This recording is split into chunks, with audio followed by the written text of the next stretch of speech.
మాన్యశ్రీ కాంశీరాం గారి 92వ జయంతి వేడుకలు పెద్దపల్లి జెండా కూడలి వద్ద ఘనంగా నిర్వహించిన ధర్మ సమాజ్ పార్టీ జిల్లా అధ్యక్షులు మాతంగ్ రేవంత్.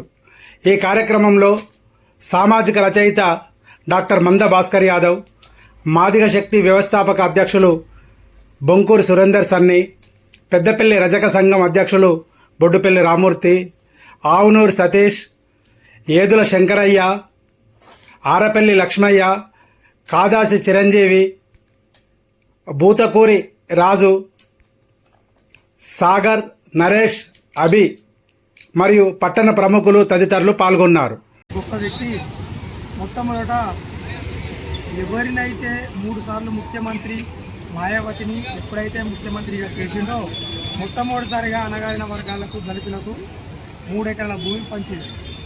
అది ఎక్కడా జరగలేదు, మొదటిసారి యూపీలో జరిగింది.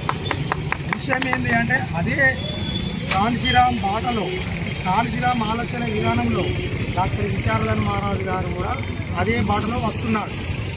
కాబట్టి అది మనం అర్థం చేసుకొని బీసీ ఎస్సీ ఎస్టీ జేఏసీ ఆధ్వర్యంలో అందరం కలిసికట్టుగా ఉండి ఎవరికి ఏ అన్యాయం జరిగినా ఎక్కడ ఏ ప్రాబ్లం వచ్చినా ఒక కట్టుగా ఉండి మన ప్రాబ్లంలో మనము ఒక కాంశీరాం లాగా ఒక మహనీయుని లాగా ఉండి మనం ముందంగా ఉండి దాన్ని ప్రాబ్లం సాల్వ్ చేసి విశారదన్ మహారాజ్ ఆధ్వర్యంలో దాన్ని మొట్టమొదటిగా మనము ముందుండి చేయాలని జై భీమ్ కోరుకుంటున్నాను. జై భీమ్, జై భారత్.